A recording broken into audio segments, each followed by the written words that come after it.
Application of derivative exercise 6.2। आज हम जो है इस एक्सरसाइज को सोल्व करने जा रहे हैं। क्वेश्चन नंबर एक है f(x) is equal to 3x + 17। वो कहता है show that the function given by f(x) is equal to 3x + 17 is strictly increasing on R। ये क्वेश्चन का सेंस है उसकी कि शो करो कि 3x + 17 is strictly increasing on R। तो हम इसमें जो फर्स्ट मेथड है जो अभी पिछली क्लास में बताया था उस मेथड का इस्तेमाल करेंगे। हम यहाँ पे लिखेंगे let x1 is less than x2, let x1 is less than x2, multiplying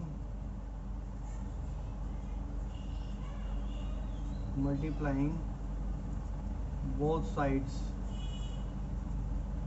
by 3, we will get 3x1 less than 3x2। अर्थात जब दोनों तरफ हमने 3 की गुणा की तो 3x1 हो गया, इधर 3x2 हो गया। अब चूंकि x1 x2 से छोटा था तो 3x1 भी 3x2 से छोटा हो जाएगा। अब मैं ऊपर यहाँ पर जब देखता हूँ क्वेश्चन को तो उसमें 3x + 17 है, तो उसी पैटर्न को फॉलो करते हुए यहाँ पर लिखेंगे adding 17 on both sides.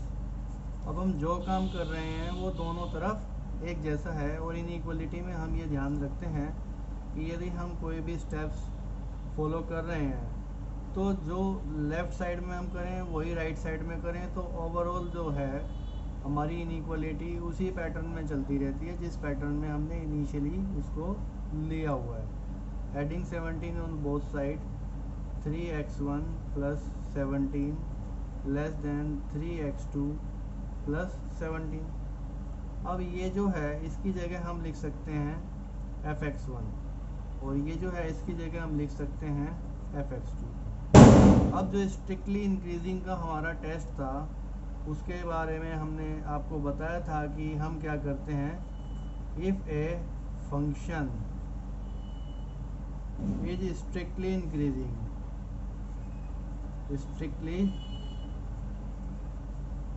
if a function is strictly increasing, then the process of test is what? We assume that x1 is less than x2 and we prove that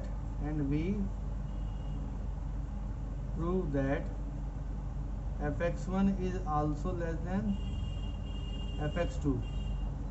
We prove that f(x1) is also less than f(x2), implies f is strictly increasing।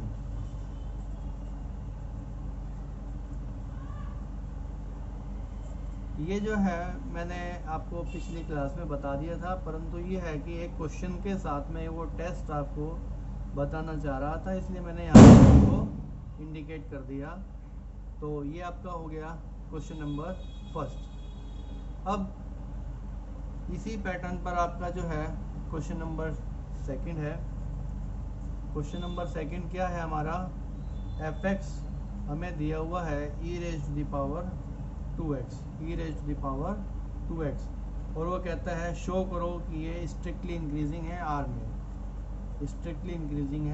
R में। तो हम वही procedure follow करेंगे, let x1 is less than x2, multiplying both side by 2, क्योंकि यहाँ पर क्या है 2x, तो ये हो जाएगा 2x1 लेस देन 2x2। अब यदि मैं इसको सेम अर्थात सेम बेस की रेज करूँ अर्थात सेम बेस की पावर के रूप में लिखूँ तो भी मेरा पैटर्न उसी तरीके से फॉलो होगा। अर्थात यदि मैं इसको e⁻²x1 लिख दूँ तो ये जो ऊपर इनइक्वलिटी थी उसी पैटर्न पर हमारी ये इनइक्वलिटी भी चलती रहेगी।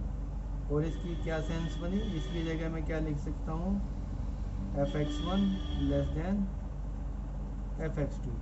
तो वही चीज़ हो गई कि हमने एज्यूम क्या किया था कि x1 लेस देन x2 है, और ये इम्प्लीकेशन क्या हुआ कि fx1 is also less than fx2।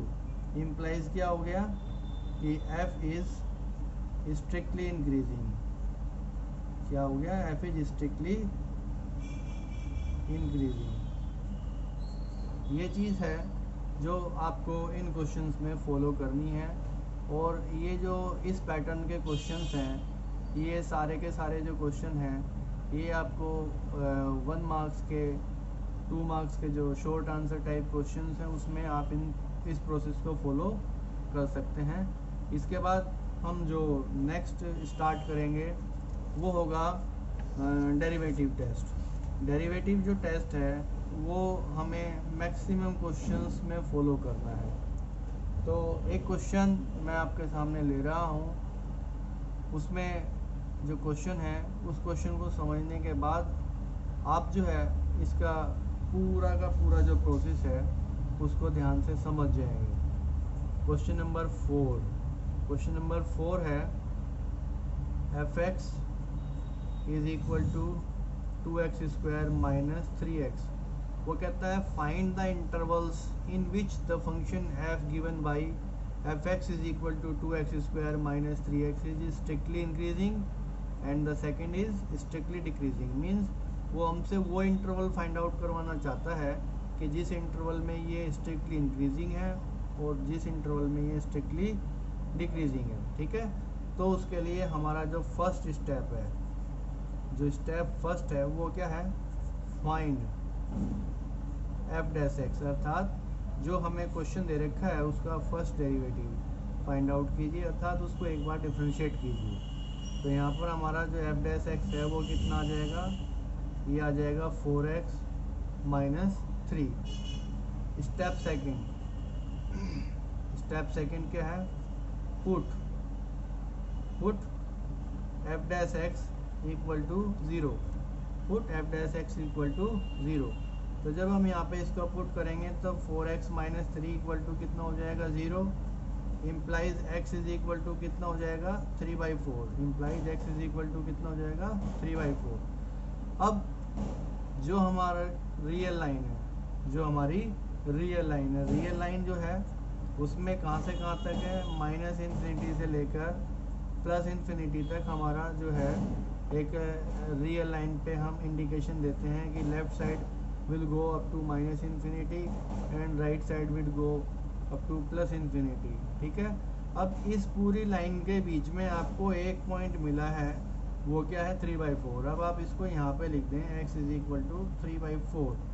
अब ये जो पूरा यहाँ से लेके यहाँ तक का पोर्शन है, इस पॉइंट की वजह से अब 2 पार्ट में डिवाइड हो गया, एक इसके लेफ्ट साइड में और दूसरा इसके राइट साइड में। ठीक है, तो 2 पोर्शन हो गए, एक लेफ्ट और एक राइट। तो इसका मतलब अब हमारा इंटरवल जो है वो ब्रेक हो गया माइनस इन्फिनिटी से लेके 3/4। और हम इसको क्या लिखेंगे? Open interval. ये हमारा कैसा इंटरवल होगा?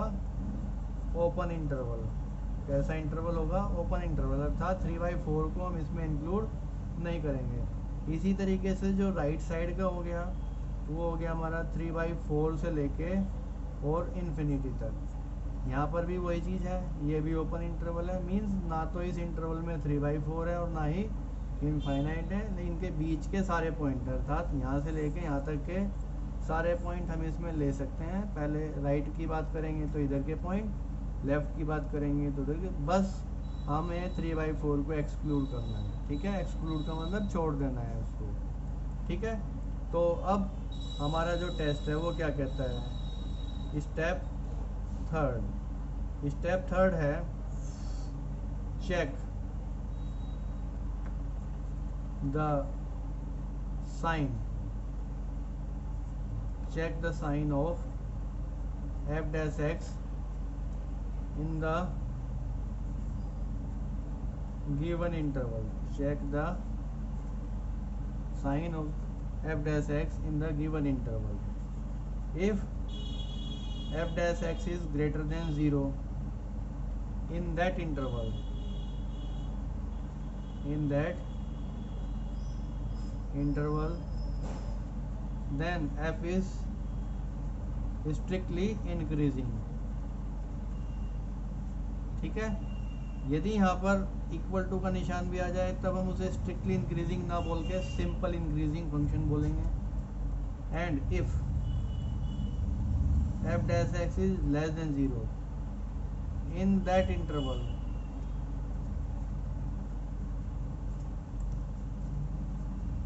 then f is said to be strictly decreasing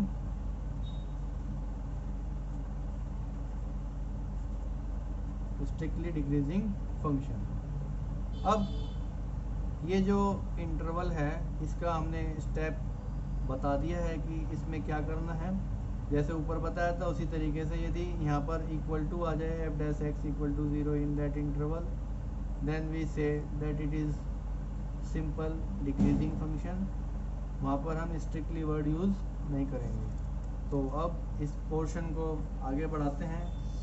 इसमें अब जो हमारा इंटरवल है वो इंटरवल हमारा डिवाइड हो गया माइनस इनफाइनाइट से लेकर 3/4 और दूसरा हो गया 3/4 से लेकर इनफाइनाइट तक। ठीक है, अब इसके बीच में आप कोई भी एक पॉइंट ले सकते हैं, कोई भी एक पॉइंट ले सकते हैं। अब 3/4 और इसके बीच में 0 भी आ रहा है। 0 क्या है, सिंपल नंबर है, कैलकुलेशन हमारी बिल्कुल आसान हो जाएगी। तो यहाँ पर f dash x हमारा कितना था, f dash x जो था वो था हमारा 4x - 3। अब यदि मैं f dash x की वैल्यू फाइंड आउट करूँ कहाँ पर, x इज इक्वल टू 0 पर, तो वो क्या हो जाएगी 4 × 0 - 3 मीन्स 0 - 3 मीन्स कितना आया -3 मीन्स क्या आया, ए नेगेटिव नंबर। हमें इससे मतलब नहीं है कि यहाँ पे -3 है कि -4 है, मतलब हमारा किससे है, नेगेटिव से, negative number. So fx is strictly decreasing in the interval -∞ to 3/4।